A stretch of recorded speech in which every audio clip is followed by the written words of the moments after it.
pour cette nouvelle édition des livres à croquer. Comme d'habitude, nous allons vous présenter des albums que nous avons aimés, découverts, travaillés ou simplement envie de vous présenter. Voilà, ou simplement craquer. Aussi, souvent. Beaucoup. Alors, je vais vous présenter donc le premier d'une belle série qui va arriver. Donc La chasse aux œufs de Pâques de Pierre Lapin, donc personnage inventé, imaginé par Béatrix Potter, dont un film est tiré. Les enfants le connaissent, le petit lapin à la veste bleue.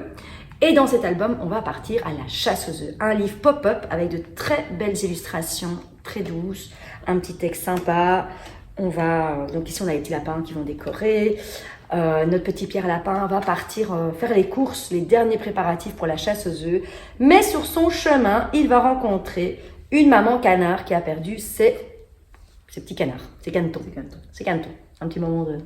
Voilà, ses petits canetons. Et donc, durant l'histoire, on va devoir chercher non seulement les canetons au nombre de 10, si je ne me trompe plus, et en même temps, il faudra chercher les œufs qui se cachent. Ah, ben non, c'est un petit caneton. Donc, encore un petit caneton. Les petits œufs. Les petits œufs qu'il faudra chercher avec Pierre Lapin et tous ses copains durant la grande chasse aux œufs organisée. Donc, un magnifique album, très sympa pour les plus petits, mais aussi pour les plus grands, car à la fin, on a le magnifique panier de Pâques. Voilà. Alors, dans un tout autre domaine, c'est la bande des Matous de Catherine Metzmeyer et Grégoire Mabir. C'est aux éditions Mijade. C'est encore une fois un craquage, bien évidemment. C'est ma sœur qui a eu la bonne idée de m'emmener à la foire du livre, ce qui a entraîné des achats. Donc j'aimais beaucoup déjà les dessins, parce que voilà, ils sont très mignons. Ils sont colorés, ils parlent aux enfants, il est très très chouette. Et j'aimais bien l'histoire, parce que voilà, c'est l'histoire d'un petit chat qui veut faire partie d'une bande de matous, mais on lui dit tout le temps qu'il est encore trop petit. Et que donc du coup ça ne va pas parce qu'il est trop petit. C'est vrai que souvent les enfants, ils ont tendance à dire « Ah non, toi t'es trop petit pour faire ça, toi tu sais pas faire ça parce que t'es petit ». Et en fait ici on découvre dans l'histoire que même s'il est petit, il peut encore aider les plus grands. Et que c'est pas nécessaire d'être grand pour pouvoir faire de grandes choses. Je confirme, étant petite. Effectivement, c'est pas avec 1m50 que... 5. Mais malgré tout, voilà, ça peut être utile d'avoir un plus petit que soi. Je suis toujours là pour elle. Toujours là. Et donc, c'était un très chouette petit album. Je trouvais que la morale était sympa. Je comprends que tu l'aies aimé. Tu vois, ouais. Pour toi. Merci. Je te le lirai en classe. Merci. Et donc voilà, il était très très chouette. Alors oui, c'est le printemps. On dirait pas. Non, là aujourd'hui, non. Et les autres jours aussi. Mais c'est le printemps. Alors ça, en fait, je voulais vous partager. C'est Ours brun encore fin aux éditions Milan Jeunesse. C'est un livre que j'avais acheté quand j'ai commencé mes études d'instit. Donc c'est vraiment un vieux livre. Donc je ne suis pas vieille, mais le livre n'est pas récent. Il n'est pas vintage, mais presque. Voilà. Mais c'est un beau livre donc de Karma Wilson et Jane Chapman. En fait, donc l'ours a dormi tout l'hiver. Et forcément, comme tout ours qui se respecte, il sort de sa grotte et il a faim. Bah oui, je t'attendais pour la suite. Il a faim, comme nous, on a tous faim. Donc, il sort de la grotte, il a faim, il va commencer à manger tout ce qu'il a, et il a toujours faim. Et ses copains, donc les autres animaux de la forêt, ont préparé une surprise pour l'ours.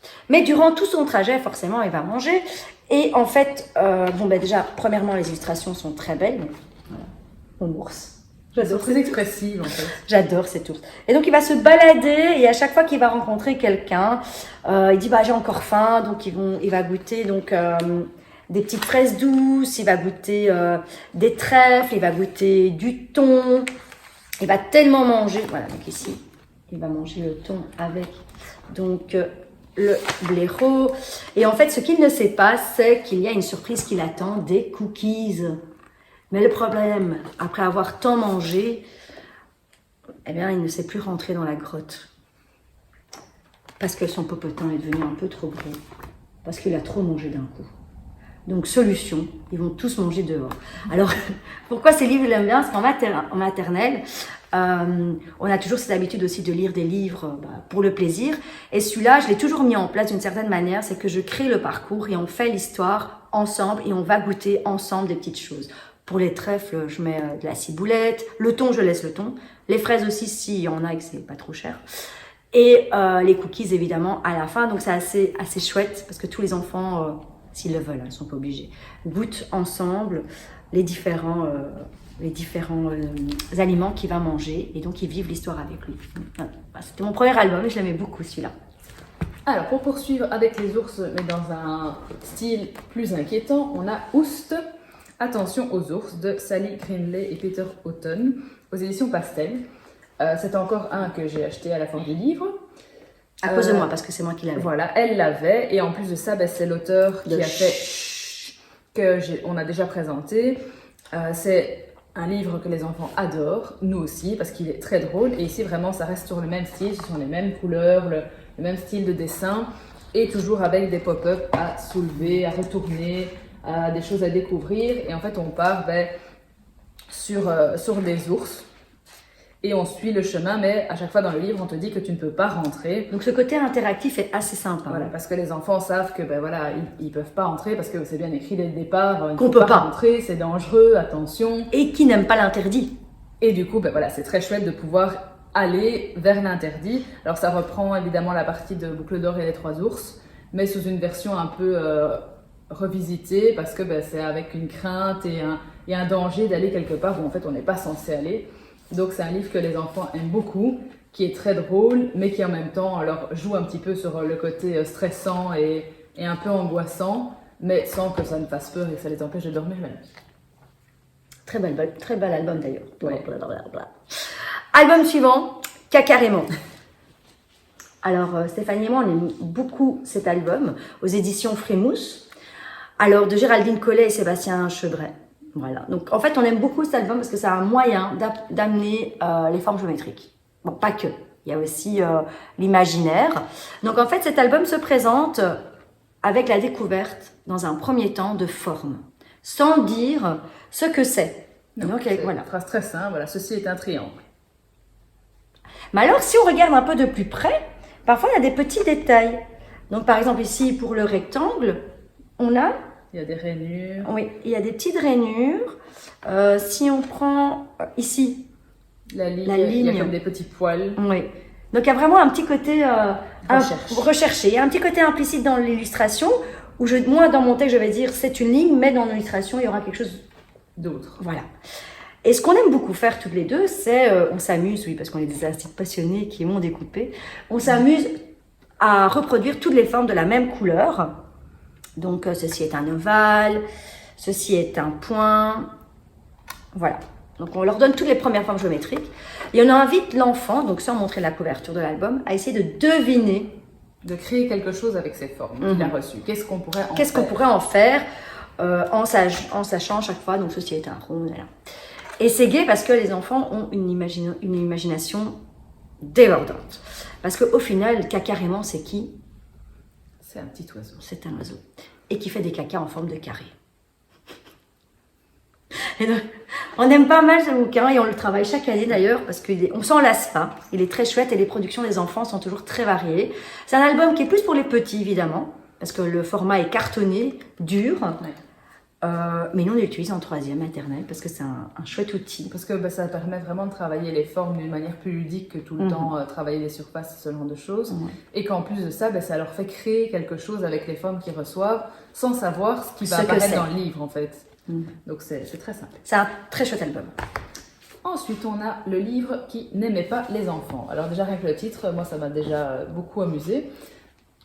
C'est de Christine Neumann-Villemain et Laurent Simon aux éditions Mijade. Donc effectivement, voilà, le livre qui n'aime pas les enfants, c'est clair que ça prête à sourire. Et en fait, il explique pourquoi est-ce qu'il n'aime pas les enfants. Déjà, les dessins sont très colorés, rien que la couverture, voilà, on ne risque pas de la rater.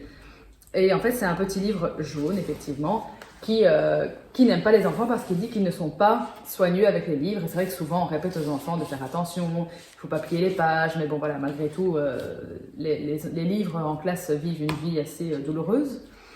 Et donc, je trouvais qu'il était vraiment chouette parce que du coup, il découvre un échange avec un petit garçon qui va lui faire comprendre que tous les enfants ne sont pas sauvages avec les livres. Pas à ce point-là, quoi. Et que donc, il n'a pas de raison de ne pas aimer les enfants, donc, parce que les enfants aiment les livres. Et donc, c'était très sympa. J'aimais beaucoup le côté drôle et en même temps sentimental du livre. Alors ici, on reste toujours dans les éditions Frémousse, comme le livre précédemment de Cacarément. Alors je vais vous présenter un personnage que tout le monde connaît, c'est le Chaperon Rouge. Je vous avais présenté un album sur la page Insta, mais en fait, il y en a 4. Donc il y a Roux le petit chaperon rouge, il y a Où est le petit chaperon rouge, Les 5 sens du petit chaperon rouge, et Rire et pleurs du chaperon rouge. Alors de nouveau, on se retrouve dans des albums assez solides, avec des pages épaisses, donc cartonnées, donc c'est des albums plus pour les petits. Mais de nouveau, il n'y a pas d'interdit à les utiliser avec des plus grands. Ce qui est sympa, c'est qu'on aborde plusieurs sens, plusieurs thèmes, pardon. Donc le premier, vous avez deviné les 5 sens, les émotions, rire et pleurs, les notions spatiales et les formes géométriques. Donc c'est un moyen d'aborder pas mal de choses de manière ludique et sympa. Donc par exemple, quand on vient de voir les notions spatiales avec les enfants, on peut voir ici l'histoire du chaperon rouge. Donc le chaperon rouge va se coucher, d'accord, il va se coucher. Il range ses petits chaussons, devant son lit. Donc on a ici. Alors pose son ballon derrière. Il aime bien sauter dessus avant de s'endormir, comme tous les enfants. Et quand soudain, il se cache dessous. Pourquoi? Parce que le loup est arrivé. Ta ta ta ta. Et donc, puis, il va regarder dehors pour voir si le loup est bien parti. Donc, c'est des petites phrases assez simples. L'écriture est hyper mignonne. Donc, ici, en attaché. Il se dit finalement qu'il est bien mieux dedans. Donc, une manière sympa de voir des choses que les enfants connaissent. Les formes géométriques aussi, il est très chouette, déjà rien que le vélo du chaperon rouge.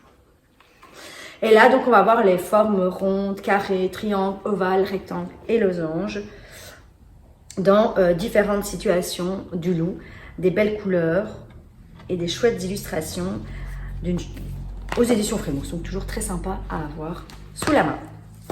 Alors, ensuite, on a Il va me manger, qui est toujours aux éditions Mijade, de Luc Faucroul et Annick Masson. J'aimais beaucoup parce que les enfants, aller au lit, c'est toujours compliqué. Hein. Il y en a certains qui parlent d'expérience. Il y a toujours une excuse, ils ont toujours cette crainte du noir, d'aller dormir, d'aller au lit. Et ce petit garçon, Arthur, il est certain que s'il va se coucher, son cauchemar va arriver et qu'il va le manger. Donc, ils ont beau parler avec lui, ils ont beau faire plein de petites choses comme tout parent à essayer de rassurer leur enfant. Lui, il est persuadé que dès qu'il va s'endormir, son cauchemar va venir le manger. Donc, c'est une crainte que les enfants ont assez fréquemment, mais c'est tourné vraiment avec déjà de très jolis dessins. Ils sont très doux et très colorés, mais en même temps avec des couleurs pastel et tout ça. Et en même temps, il y a un petit côté drôle parce que au final, ce cauchemar qui va arriver n'est pas celui qu'il attendait. Et il va du coup apprivoiser ses peurs. Et ils mettent à la fin, en effet, croc croc crunch, le cauchemar dévore Arthur. Et pourtant, tout va bien. Si, c'est promis. Donc c'est vraiment une fin très sympa, très drôle. Et ça peut être vraiment travaillé avec les enfants qui ont peur de la nuit et ce genre de choses. Alors, on a Rébellion chez les crayons. Alors, Steph, je te laisse. Alors, Rébellion chez les crayons, c'est une stagiaire qui est venue en classe avec ce livre pour le raconter aux enfants. Et on a toutes les deux craqué parce que je le trouvais. J'écoutais de mon bureau qu'elle racontait l'histoire aux enfants et j'étais moi-même morte de rire à mon bureau. Je trouvais qu'en plus, déjà, les dessins étaient très très beaux parce que c'est des dessins très, très colorés, très, très, très beaux. Et en fait, c'est de Drew Dewett. Et c'est Oliver Jeffers. Et c'est l'École des loisirs, édition Kaléidoscope. En fait, c'est une histoire très drôle de crayons qui vont écrire une lettre à Duncan, qui est le petit garçon qui a ses crayons, pour lui expliquer en fait leurs revendications. Oui. Parce que il y a des crayons qui en ont marre parce qu'on les utilise trop. Et d'autres qu'on n'utilise pas. Voilà, et donc à chaque page, ça se présente vraiment d'une chouette manière parce qu'il y a la lettre du crayon avec le dessin représenté par la couleur du crayon auquel il parle et bien sûr aussi le dessin qui illustre ce dont il parle dans la lettre. Donc ça part comme ça vraiment pour chaque page, il y a à chaque fois la lettre et l'explication en lien avec. Ah, il est juste génial. Voilà, c'est très drôle parce que c'est des revendications plus drôles les unes que les autres. Ça amuse beaucoup les enfants et ça leur fait aussi découvrir que peut-être il n'est pas nécessaire d'utiliser tout le temps du rouge ou tout le temps du beige pour certaines choses, qu'on peut faire d'autres couleurs et qu'on peut utiliser tous les crayons. Donc l'histoire était vraiment chouette. J'ai directement été en parler à ma charmante collègue ici à côté. Et à cause d'elle, on a directement et donc, commandé. On les a commandés à deux. Du coup, on voulait vous le présenter parce qu'il était vraiment très très chouette. Il est terrible cet album. Alors ici, je vais vous parler d'un chouette album aussi qui va vous parler en tant que parent. d'Émile Jadoul, c'est Câlin Express aux éditions Pastel. Alors on sait que le matin, on est toujours un peu à la bourre, hein, que c'est toujours un peu difficile, que c'est la course, qu'on presse nos enfants comme des petits citrons. Et c'est ici l'histoire d'un petit garçon qui tous les matins voit son papa, mais au taquet. Il est au taquet, il veut partir, on y va, hop, et au moment de partir, c'est... Et je suis go, on est au boulot. Mais ça devient un peu embêtant pour nos petits loulous d'avoir des bisous un peu express comme ça, à la limite ils ont un rhume. Et ce petit lapin va vraiment, réellement se mettre en colère parce qu'il en a marre d'avoir des bisous rapides. Donc je pense qu'on connaît tout ça, que parfois ben voilà, on se lève un peu en retard, on prend pas le temps. Et c'est pas gai, il va vraiment dire à un moment stop. Voilà, ici, stop maintenant. Maintenant c'est un moment câlin et c'est important de les avoir avec ses enfants. Ça va nous prendre peut-être 1 minute de plus, mais ce sera tellement agréable de faire un vrai câlin à son enfant avant qu'il parte à l'école. Donc ici, de magnifiques illustrations, comme d'habitude, d'Émile Jadoul. Un beau livre à avoir entre les mains de tous les parents. Voilà. Alors ensuite, nous avons C'est quoi l'école, qui est de Luca... Attention, Tortolini et Marco Soma aux éditions Sarbacane. Alors cet album, je l'ai acheté en cours d'année parce qu'on a eu une formation. Et la dame qui faisait la formation, qui est Jenny Cooks, a présenté cet album dans les nombreux albums qu'elle avait envie de présenter. Et je le trouvais vraiment magnifique. Déjà, les dessins, voilà. Ils sont très beaux. C'est des couleurs qui sont très belles, c'est des dessins très fins. Donc, il était vraiment super beau. Et en plus de ça, voilà, le sujet est terrible parce qu'effectivement, c'est quoi l'école? Parce que quand on demande à un enfant c'est quoi l'école, la réponse sera toujours différente. Et ici, en fait, ils expliquent vraiment que c'est un lieu pour imaginer, pour créer, pour apprendre à vivre ensemble, pour respecter le monde. Donc, c'est vraiment des super belles valeurs qui ne sont pas forcément celles qu'on apprend à nos enfants. Parce que voilà, quand on dit c'est quoi l'école, si on demande à un adulte, il va vous dire que c'est pour apprendre les maths, le français, l'histoire, pour plein de choses, mais pas forcément pour les valeurs qu'il y a derrière, que nous, on aime beaucoup, qu'on a envie de partager aux enfants. Parce que oui, c'est important de prendre soin du monde dans lequel on est, des gens avec qui on vit et de partager vraiment plein de choses avec les autres, parce que c'est vrai que l'école, les enfants ils passent plus de temps qu'à la maison parce qu'on passe toute la journée à l'école et donc c'est important de prendre soin de ceux qui nous entourent. Donc je trouvais vraiment que la morale était super belle en plus d'avoir des dessins magnifiques. C'est un très très bel album qui d'ailleurs va arriver dans une commande bientôt. Voilà.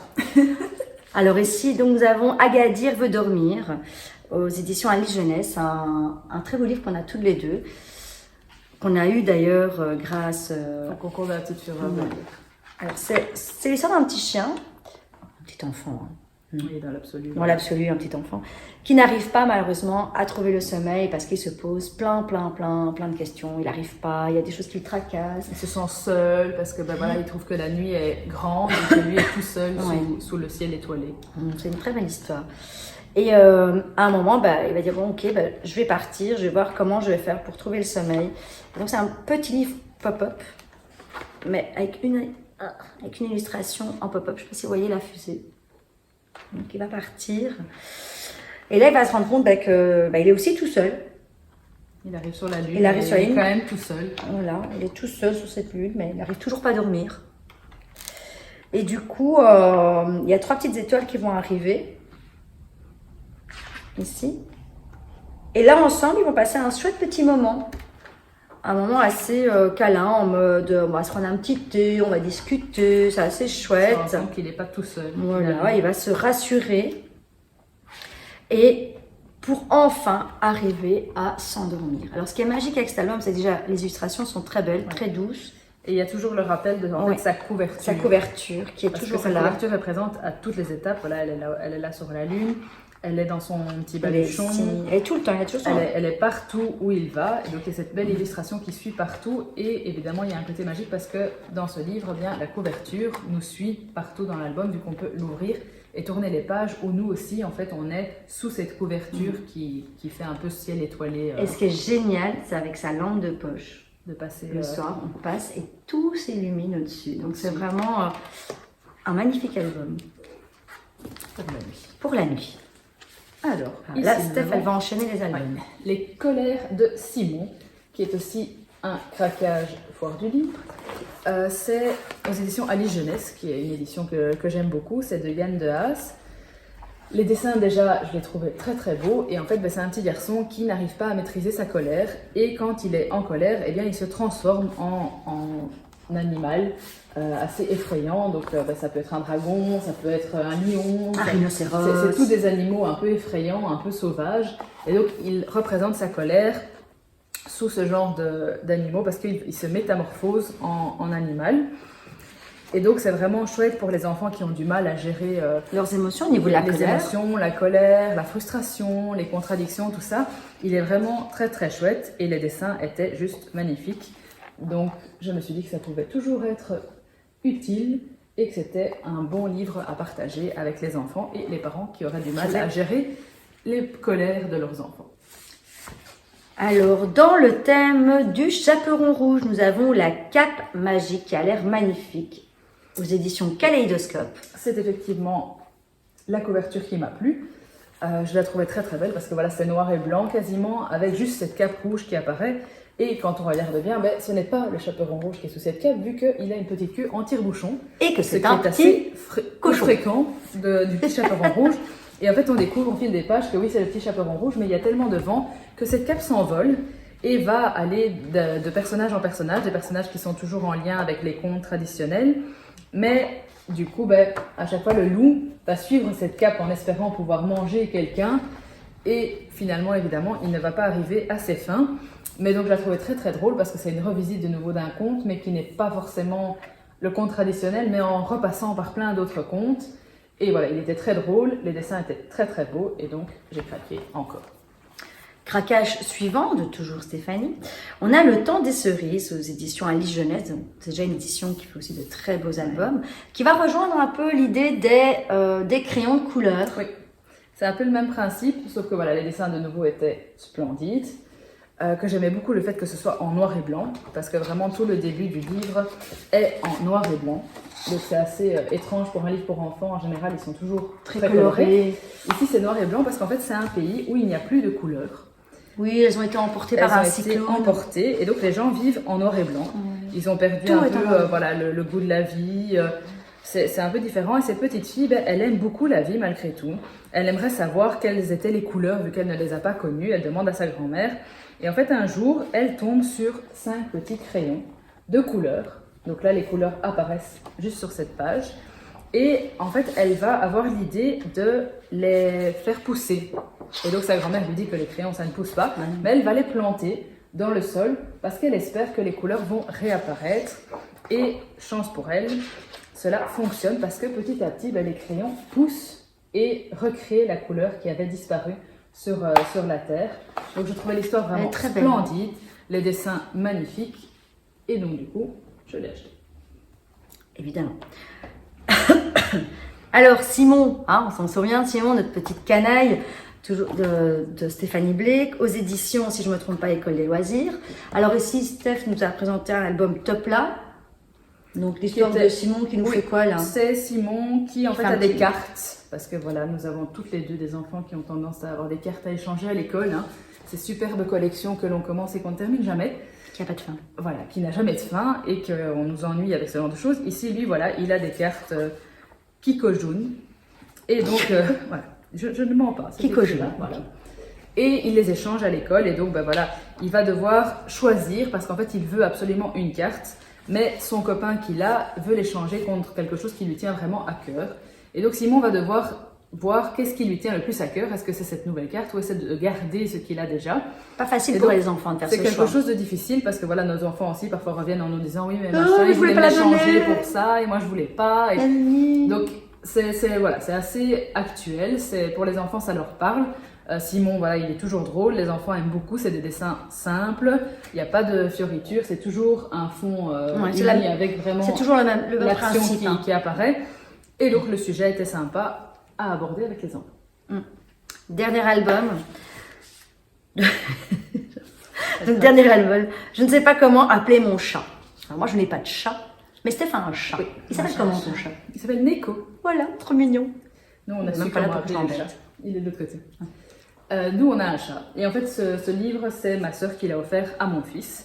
Parce qu'elle le trouvait très chouette. C'est de Simon Philippe et Ella Denis. C'est aux éditions Little Urban. Donc les dessins sont chouettes parce qu'évidemment toute la couverture est couverte de chat avec un prénom en dessous. De chat. Avec un prénom qui est toujours un peu drôle parce que voilà, les gens parfois appellent leur chat de manière un peu étrange. Ziggy, Weekly, Golem. Il y a Golem, il y a Noisette, il y a Einstein, il y a Pastèque. Elton. Maki, tu aurais pu appeler Oh un oui, chat Maki. Croquet, Dracula, donc ils ont vraiment des noms assez drôles. Les dessins sont sympas parce qu'ils sont tous un peu personnalisés, les chats en fonction de leur prénom. Et en fait, c'est une petite fille qui effectivement trouve un chat et qui ne sait pas comment l'appeler. Chose que tous les propriétaires de chats se sont déjà posés comme question. Quand on a un chat, comment va-t-on l'appeler? Et elle cherche un nom qui plaît à ce petit chat. Alors elle lui en propose plein, mais il n'a pas l'air vraiment d'accrocher. Convaincu, non, il n'est pas fan de tous les noms qu'elle lui propose. Ariel, voilà. Et elle finit quand même par lui trouver un nom. Déjà, elle sait que c'est un chat. Voilà. Parce qu'en fait, de base, elle lui donne des noms de filles, puis elle se rend compte que c'est un mâle et que donc il va falloir chercher autre chose. Et elle finit par trouver quelque chose, sauf qu'une fois qu'elle trouve, il s'en va. Elle l'a cherché un peu partout. Et elle trouve alors un autre animal de compagnie qui est un peu plus compliqué à garder. Un peu plus imposant. Voilà, il prend plus de place. Et pour finir, elle va quand même retrouver son chat. Et J'arrive. Et il est revenu avec son nom sur un collier. Donc évidemment, voilà, c'est très drôle. Pour les enfants, c'est très chouette. Moi, mon fils, on l'a lu, relu, relu et relu. Il aime beaucoup. Donc c'est gai, c'est mignon. Et en même temps, voilà, ceux qui cherchent un prénom pour leur chat, qu'ils n'hésitent pas, ça peut donner des idées. Voilà. Alors, maintenant que nous avons fini les albums, on passe aux jeux de société. Nous allons vous en présenter 3 aujourd'hui. Et nous allons vous faire découvrir la façon de jouer, de perdre ou de gagner. Voilà, notre premier jeu qui est Croque-Carotte, qui est le jeu coup de cœur apparemment chez Ravensburger, de 2 à 4 joueurs, de 4 à 8 ans. Donc c'est un classique, c'est quelque chose d'assez basique. Alors en tant qu'adulte, les dessins ne sont pas top. Enfin moi la présentation, je ne suis pas fan. Après, il y a 2 versions. Il y a une version en volume, avec une carotte en plastique qui tourne et tout ça, donc qui est déjà plus interactive. Mais voilà, en tant qu'adulte, nous, on n'est pas super emballés par ce jeu. Les enfants adorent. Mais les enfants, eux, ils adorent vraiment, ils le demandent super souvent. Donc c'est un principe assez simple. On a une petite roulette, ce qui évite d'avoir un dé. Donc ça, tout de suite, c'est sympa. Et donc il y a ou bien des petites cases et on avance du nombre de cases, ou un petit pont suspendu qu'on peut déplacer d'un côté ou d'un autre, parce que du coup, ce sont des raccourcis que l'on peut prendre. Et donc, s'il n'est pas dessus, on ne peut pas le prendre. Ou bien une petite planche en bois qui permet de recouvrir les trous. Et donc, on peut la déplacer quand on tombe sur cette flèche-là. Le but étant, bien évidemment, d'arriver à la carotte géante pour que le petit lapin puisse se régaler de la carotte. Et donc, ils avancent au fur et à mesure qu'ils tournent la flèche et ils doivent éviter les embûches, les trous, les passages et la petite taupe qui les pousse en arrière quand on tombe dessus. Pas sympa, ça. Ce qui ralentit évidemment l'avancée des enfants. Donc je pense que c'est pas la peine de faire une partie pour vous montrer, vu que le principe est quand même très très simple. Mais voilà, les enfants aiment beaucoup, donc si vous avez des enfants de 4 à 8 ans, c'est vraiment un jeu qui va leur plaire et qui risque de jouer très très fréquemment. Alors, ici nous avons Pique-Plume, la ronde des poules. Donc c'est un jeu que Louisa m'a fait découvrir, qu'on a adoré, parce que voilà, il est juste trop drôle. Super. C'est une partie où les gens sont tous excités. C'est vraiment très très chouette. C'est un chouette jeu à faire en famille. C'est à partir de 4 ans. Donc ça peut vraiment être pour des enfants qui sont petits, c'est une vingtaine de minutes, c'est 2 à 4 joueurs parce qu'en fait il n'y a que 4 petites poules. Et donc en fait le principe étant le suivant, qu'il faut avancer sur la ronde des poules, donc avec à chaque fois des petites images.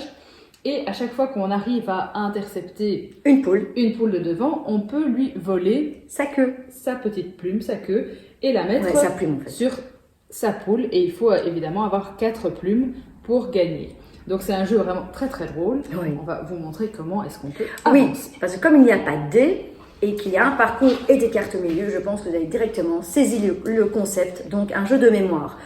Jeu auquel je suis très nulle et que mon fils de 3 ans, 4 ans, dès qu'il jouait avec ce jeu, parce qu'il a adoré dès le début, me battait tout le temps et ça en devenait lassant. Donc on va faire une petite simulation avec vous. Donc, on va prendre juste 2 poules. Hein. Oui. D'accord. Ok, moi j'enlève celle-ci. En plus, le matériel est super chouette. Oui, parce que vraiment les poules, elles sont très très chouettes, elles sont bien travaillées, elles sont en bois, donc c'est un matériel évidemment qui dure et qui permet qu'il ne soit pas détruit. Donc aussi, petit détail, donc vous devez trouver l'image qui est devant vous. Tant que vous trouvez les images, vous pouvez avancer en fait. C'est ça qui est terrible. Oui. Alors, on va retourner une première chance pour moi. Évidemment. J'ai l'œuf à la coque et donc je peux avancer et continuer mon petit chemin. Là, pas de chance, ce n'est pas ce qui était prévu. Oui, aussi, il faut toujours bien montrer l'image pour tous les joueurs parce que le but, évidemment, est de retenir mémoriser. où est-ce qu'ils sont. Voilà. Donc moi, je n'ai rien.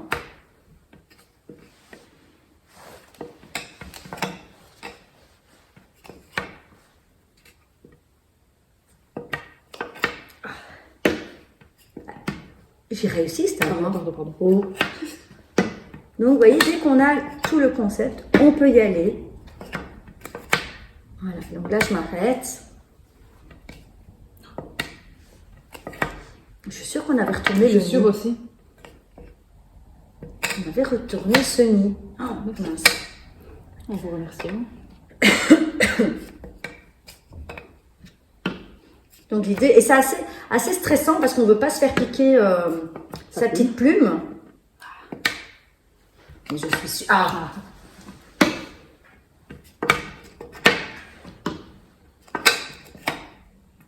Et alors, ce qui est chouette, c'est que les dessins, on dirait comme ça dans un premier temps qu'ils ne se ressemblent pas, mais en fait, le fond est assez commun à plusieurs tuiles. Est assez c'est plus difficile. Voilà, est assez semblable.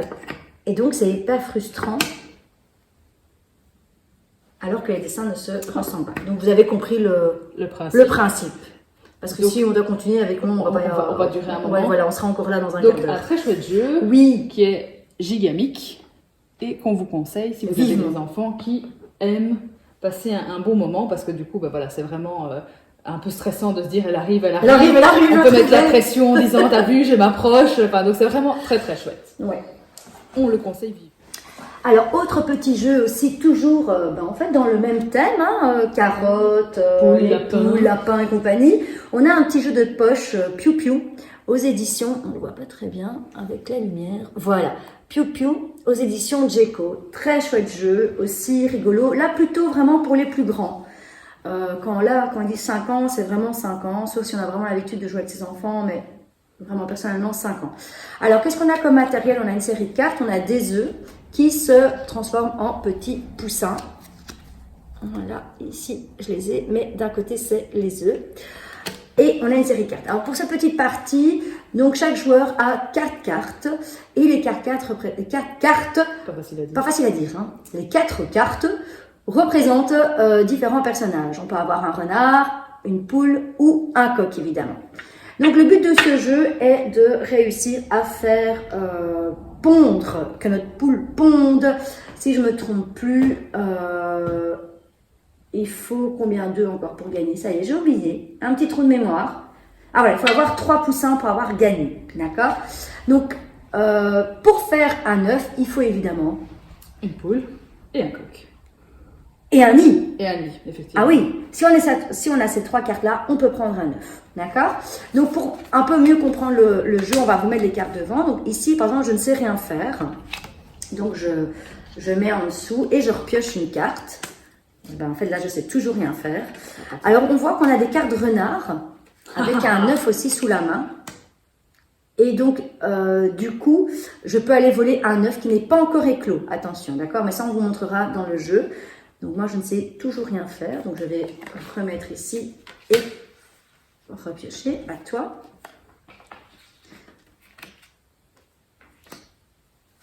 Oh, je sacrifie un peu. Alors regardez, voilà, j'ai mes 3 premières cartes. Coq, nid et...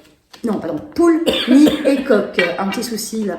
Donc ces 3-là, je vais les remettre ici dans la pioche et je peux prendre un œuf et je peux reprendre 3 cartes puisque je dois toujours avoir 4 cartes devant moi. D'accord? Steph peut déjà faire, que je le vois déjà sa tête, elle prend le renard pour me voler un œuf. Donc Steph, tu dois repiocher une carte car tu n'as pas... Il n'y a pas de... Donc Steph, de nouveau, hop, pioche. À la limite, on peut faire une deuxième poche à côté des cartes.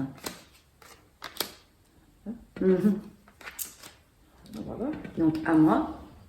Et je vais lui repiquer son œuf. J'ai mes 2 coques et que donc je peux battre ton renard. Voilà, mais je sais quand même t'en piquer un. Tiens.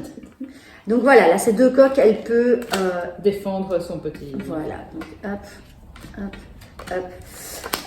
À moi, oui. Mais quand on a 2 poules, du coup, on peut faire éclore oui. le petit poussin. Le petit poussin. Donc, le premier qui arrive à 3. Donc un très chouette petit jeu. Et donc on peut faire son action que après, d'accord? Donc voilà, maintenant là je peux faire mon action. Je peux reprendre un œuf. Pardon, je repioche 3 cartes. Moi je vais échanger parce que bon.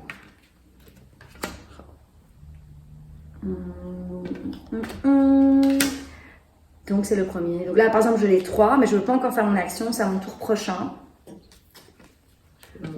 Voilà, donc là je mets mes 3 cartes, je peux reprendre un 9.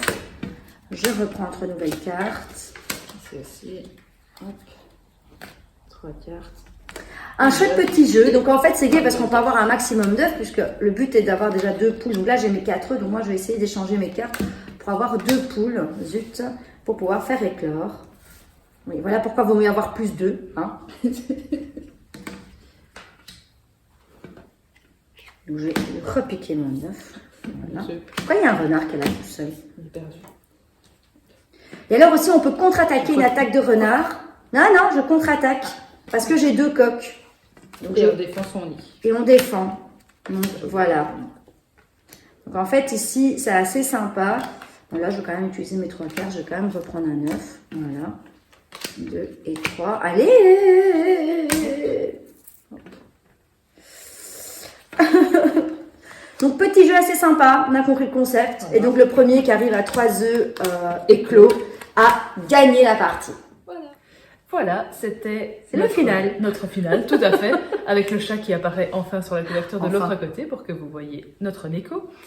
On espère que cette vidéo vous aura plu, que vous avez passé un bon moment, que ça vous aura donné des idées de lecture, des envies, des jeux, des soirées jeux. Et que vous pourrez passer de chouettes vacances de printemps pour ceux qui sont en vacances, avec peut-être de nouvelles lectures ou de nouveaux jeux à faire partager avec vos enfants.